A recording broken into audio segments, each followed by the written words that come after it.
शेळीला सकाळ सकाळ भूक लागली होती. मग ती खायला खायचं सोडून माझंच हात खायला लागली. तर नमस्कार, मी गणेश कानगुडे. आज आपल्याला जायचं सकाळ सकाळ कॉलेजमध्ये. कुत्रं पाहिलं तर कुत्रं काहीतरी टेन्शन घेतो. त्याला समजावून सांगितलं नको टेन्शन. त्याच्या कॉलेजला जाण्यासाठी आवरलं, बॅग घेतली.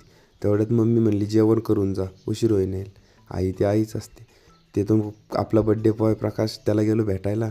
त्याला सकाळ सकाळ काम सांगितलं होतं घरच्यांनी, तो पण काम करत होता. त्याला म्हणलं मी जातो कॉलेजला. तेवढ्या सागर पण आला घ्यायला आपल्याला. आम्ही दोघं पण कॉलेजला निघालो. आपलं जुनं कॉलेज पाहिलं. ठीक आहे म्हणलं येऊ चक्कर मारून, पण नाही गेलो. तेवढ्यात गाडी म्हणली मला भूक लागली, मला काहीतरी चारा. तिला पेट्रोल पाजलं. परत आपण कॉलेजच्या दिशेने रवाना झालो. तेवढ्यात पाहिलं तर काही रेल्वे गेली होती. ट्रॉफिक पण भरपूर होतं. परत काष्टीमध्ये पोहोचलो.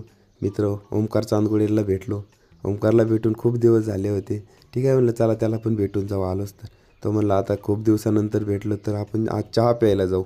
ठीक आहे चला म्हणलं. चहा घेतला प्यायला. चहा पित होतो. पण सागर असं काही टेन्शन घेत होता काय माहिती, त्याच्या सगळ्या देशाचं लोट त्याच्याच मागं आहे असंच करत.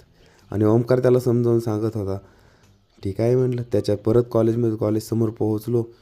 कॉलेजसमोर 5 मिनटं विराजचा वेट केला, कारण तो पुण्यावरून येत होता. विराज पण पुण्यावरून आला होता एक्झाम देण्यासाठी.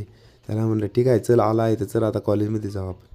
परत कॉलेजमध्ये एंट्री केली आणि तिथे 5 मिनिट थांबलो. कॉलेजमध्ये टाईम असल्यामुळे 5 मिनटं क्लिअरन्स पण घ्यायचा होता, म्हणून 5 मिनटं वेट केला. तिथं पण त्यानंतर भेटला आम्हाला खामकर. त्याला म्हणलं ऑल द बेस्ट, चांगला पेपर लिही. चला आता आपली एक्झाम सुटली, आपण पण जाऊ घरी. कारण की आता विराजला पण पुण्याला जायचं आहे परत.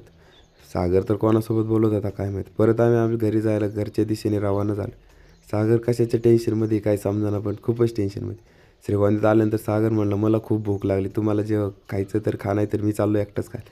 त्याला म्हणलं ठीक आहे येतो आम्ही पण खायला, आम्हाला पण येऊ. परत त्याला वाडं घ्यायचं होतं. वाडं बांधायला दावं नव्हतं म्हणून दावं घेऊन आलो.